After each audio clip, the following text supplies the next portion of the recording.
Almost there. Yes, we are live.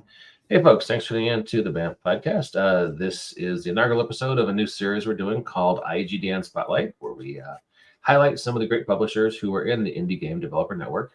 On our first show, we have Mr. Matthew Orr from Wedding Games. How you doing, sir? Hello. So I didn't mean to engage my full host personality at once. But No. I'm laughing at your pronunciation of wet ink. It's recently been pointed out to me that if you say it too fast, it sounds like wedding games. Okay. So you did, and I often do as well. So my ear's been tuned to it now. So wet ink. Ideas so fresh, the ink hasn't dried. That's kind of our idea behind the name. New ideas, hot off the presses. That's exactly right. The ink is could call it Hot Press Games, but that's got kind of a different sound to it. And different connotations. I got you. Well, Ed, since we're talking about the name of your company for the last 10 seconds, let's. What else? What are you guys known for? What does Wet Ink do? We primarily so far have made role-playing games. That is about to change, and that's what we're here to talk about. But probably our biggest bestseller has been over the last few years Never Going Home, which is a horror game set in the trenches of World War I. Then you mix in some horrible magic in on top of that, and you get undead and wizards and horrible monsters and tentacle beasts and stuff like that. But it's also still the trenches and the gas and the bullets and stuff like that. We've also had some success recently co-publishing with Feral Indie Studios. They have produced a pair of books, system agnostic source books. One makes the woods into a terrible place to be, and the one that came out this year, early this year, is makes the city into a terrible place to be. So those are some hits for us in recent years. Nice. Yeah. Supernatural World War I is kind of my jam. I wrote a game a few years ago called Kaiser's Gate that deals with similar themes. So that's very interesting to me. And people can find Wet Ink Games at wetinkgames.com. And wetinkgames.com. That's kind of our clearinghouse, but also on DriveThruRPG and IPR, Indie Press Revolution. That's all the places. I'm also writing down Kaiser's Gate. That's I'll go check that out. That's sounds great to me. We've done a few different versions.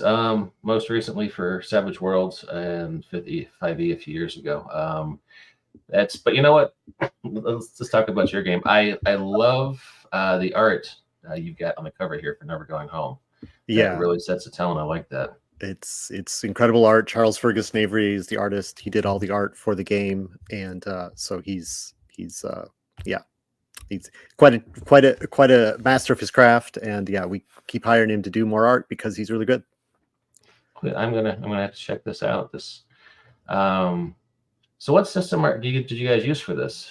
So that was the first game that used what we call the +1 system, which is a D6 dice pool and a deck of playing cards.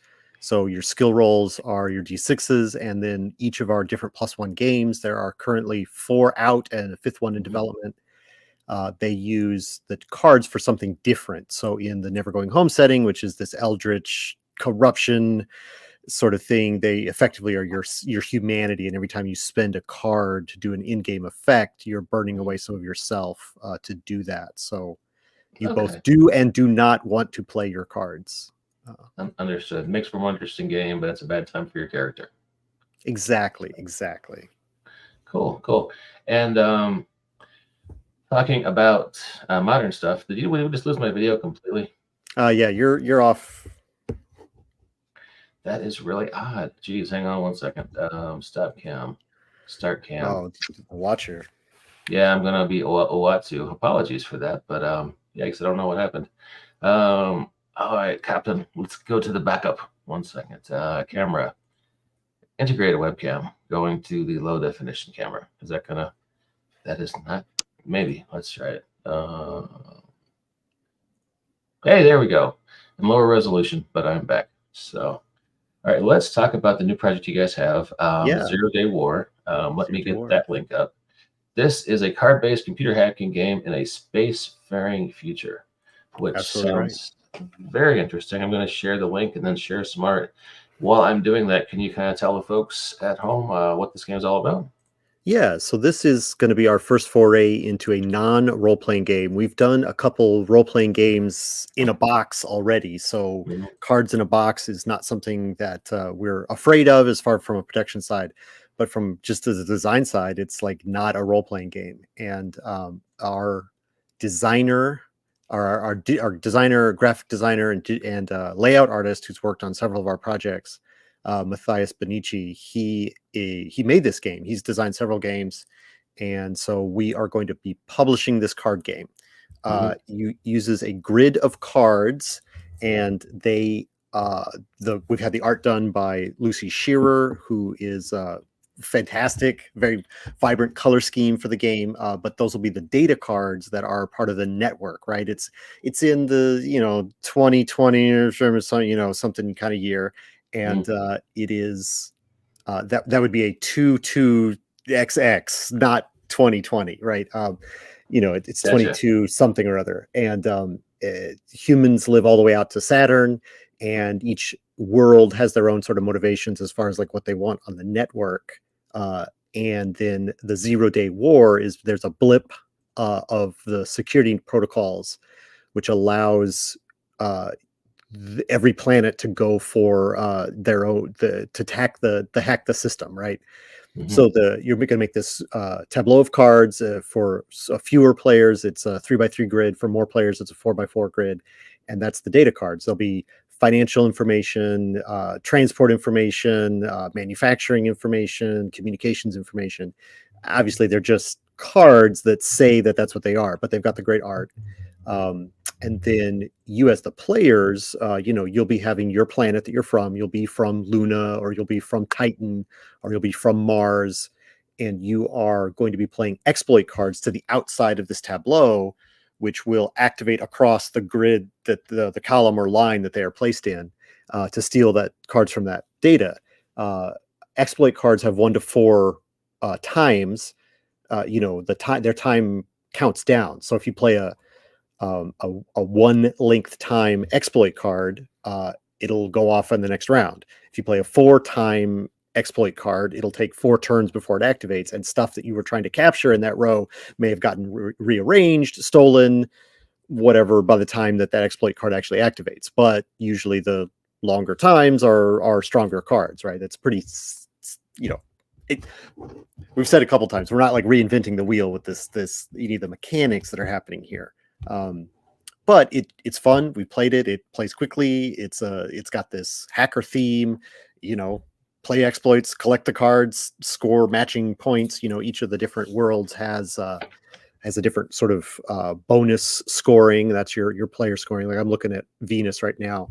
So Venus has +2 points for every transport card you steal, and +1 for every food production thing you manage to steal. So it's all the different worlds have different uh, bonuses like that, and that kind of gives you your motivation for what data you're trying to steal out of the network. So that's, like I said, that's pretty quick overview of the game and the gameplay. And I can answer any questions that you might have about it. No, it sounds pretty interesting. So it's a 0 Day War between different planetary factions. Mm-hmm. What's the victory condition? Like most games, it's to score the most points. Okay, fair enough. Based on the cards that you're able to steal, whether they're any good for you or not. If you end up with cards that aren't worth anything because someone's replaced the valuable card in the grid, they play an exploit that swaps a card, and then you don't steal what you're trying to get. You may not have any you may not have any what you're trying to collect, and you don't score any points. But the most points wins, right? Okay, Right. let's look at some of this art you got, because as you mentioned before, you've got an amazing artist on this. So this is the communication image, That's it. Yeah. and then currency, and manufacturing. Yeah. Yeah, Some zero nice. G zero G manufacturing there. Yeah, nice color scheme as you mentioned. Yeah. Yeah, we had that one in there twice. And this is my favorite transportation, but I'm a sucker for the shuttle-like vehicles you got there. So Yeah. Yeah, Lucy Shearer again, is great. Like her work is full of these sort of like, boldly contrasting colors, like, two pastels that really complement each other. And so that's the art that she brought into here. She did the cover for the game as well. So it's that's kind of our brand as Wet Ink, is to hire a really great artist and have them draw you a really great cover, and that gets people to stop and look at the game. We've used that, like you're saying with the Never Going Home, we were looking at earlier. Like Charlie's art is great, and so it's on the cover of the book, and it's on the cover of every single one. And Lucy, we met her at Origins a couple of years ago and really liked her style. Had been in touch, and she's done the art for the game. So it's again, we're using the same design aesthetic that we've tried to establish as like Wet Ink and what we do into this card game, where it's like, just let people do their stuff and get out of the way. We've got a good game design in Matthias, a good artist in Lucy. Just let them work, and that's kind of our hope for the uh, you know hope it's a success. Yeah, no, I can empathize with you because I've seen a lot of publishers who like to fiddle with the art and every aspect of production when maybe, especially for the art. I agree with you that sometimes it's really smartest to let the artist be the artist, and Hmm. you hire them for their talents and their vision, let them use their talents and their vision, and don't go in and taste their soup halfway through and say maybe you should Well, right, and different artists are different to work with. Lucy did a bunch of sketches, and she's like, we were like, okay, we need transport, we need food, we need whatever, all the stuff, all the different kinds of data that can be stolen. We need images for all of these, and she did several sketches, and then we picked the ones that we liked, and she finished them out. I mean, it was a very Mhm. straightforward working relationship in that case, which is it was great to work with her. So. Can I ask how the printing process has been for the cards? Well, since we're funding this, we're here to talk about the funding, which Mhm. you can follow the link now. We launch funding in um, January. January 16th is our launch date for this game. So it hasn't been printed yet, but we are. Earlier tonight, I was taking care of some of the documentation stuff that we need to get our one of our previous products shipped. So we've printed cards before as a company. We have a manufacturer that we like, and we've worked with them now on a couple projects. They make so we don't expect to have problems. Send them the files, they'll show us what those will look like in a box, and then we'll have them make more. We'll have them make however many copies we need. You know, but that has been I don't. I'm kind of sidestepping your answer because it hasn't happened yet, but I hopefully have, have answered it enough, right? Or you can ask it again, I guess. No, I honestly I haven't done offset print runs for cards. I've only used Mm, print on demand through one bookshelf, and I've only yeah, been I did a yeah. D20 deck of cards a few years ago, and I'm doing the GM screen, which you do through the card printing interface there too. But you hear different things about card printing, through traditional printers. Sometimes, hey, it's great, and sometimes the boat gets lost or catches fire Well, in the middle of the that. Pacific, and Hey, you put that out here in the world. Why are you doing that? Uh, sorry, but yeah, I mean that would be a bad scene. yeah. But it is one of those things that So far, really. everything's been good. You guys haven't had any of those kind of headaches, and I mean, not beyond the certainly not with this project, not with Zero Day War, because it hasn't reached physical form yet. The mhm. the games that we are fulfilling now have had what I would call a normal sort of amount of headaches, where back and forth with like, is this what you want? No, we said like this, and you get a new version of it made up, and that kind of stuff back and forth to make sure it's what you want. But it's, as far as like the quality that they produce at the end, this Mhm. will be this by the time we're printing Zero Day War, this will be like probably the third major project that we will have done with this particular company. So we don't anticipate problems, but you can never tell what's going to happen. As far Knock as on as wood. far I as got you. stuff that hasn't happened yet. I'm glad it's gone smoothly for you guys so far. Just to recap for anyone out there, if you search Kickstarter right now for Zero Day War, you can find them. They're launching in about 5 weeks in mid-January. And it looks like it's going to be a lot of fun. Amazing art. Sounds like some fun gameplay.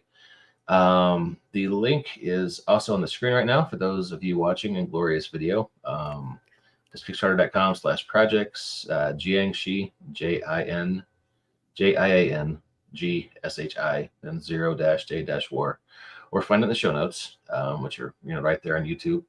And go to their website, wetinkgames.com, and you can check out Never Going Home, which really does look really like a very creepy take on a supernatural World War One. So that's stuff I'm going to check out. It looks like you guys were nominated for an Emmy in 2020 for Best Art. So congratulations on that.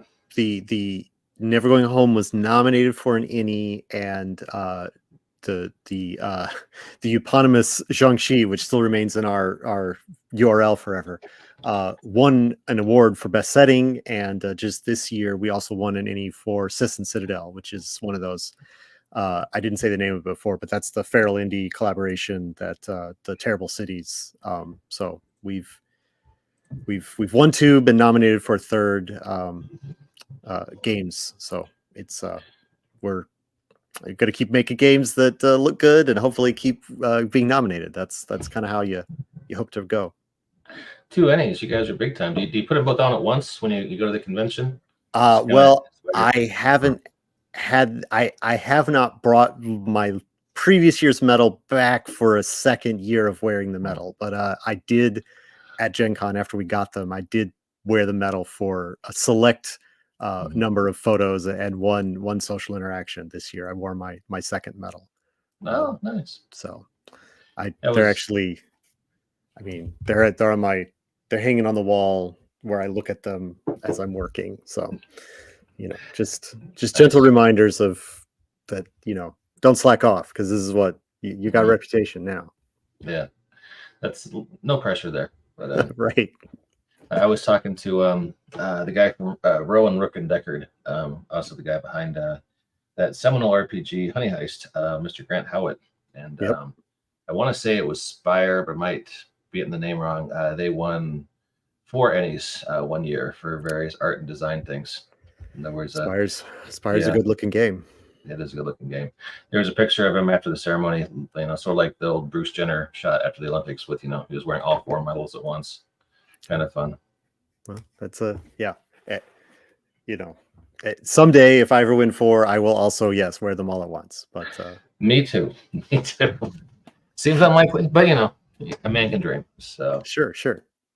But it has been a lot of fun talking to you, Matt. Appreciate you having you on. Once again, folks, check out What Ink Games and do a search for 0-Day War on Kickstarter. You can jump on the bandwagon now. Looks like this is going to be a fun game. Matt, any closing thoughts before we wrap things up? No, I just really appreciate you coming on, showing your interest, being the first member of the IGDN to come on and get the spotlight. Our network has, I think you recently joined. That's why this is why you're doing this, right? So like our network is full of talent, and between you and me, it'll take all year to because I interview people from I'm going to be starting interviewing people in January on the YouTube Wet Ink Games channel. So I'm going to be going through the membership as well. Oh, sweet. Just talking to people, because it's so many talented people, so many stinking talented people in our network. So I look forward to more interviews from you and more promotion of all of our projects. So yeah, we should cross promote. I just I've been talking to folks in IGDN for a few years before I was a member. I had the president on recently. I had Craig Campbell on several times. I had Tristan Zimmerman, the guy behind Shanty Hunters, on. And I was like, I've been in publishing for 15 years, and I've only heard about the IGDN for the last couple. And it seems like such a great organization with so many interesting members doing some interesting things. They should be more out there, perhaps. So I thought this could be one way to help, try to get the word out. Yeah, that's great. I will continue to promote my peers in the network as long as I can, because they're all pretty much all amazing. Here. Well, hey, thanks for your time. And thank you for all our viewers. Thanks for checking us out, and we will catch you next time on the BAM Podcast.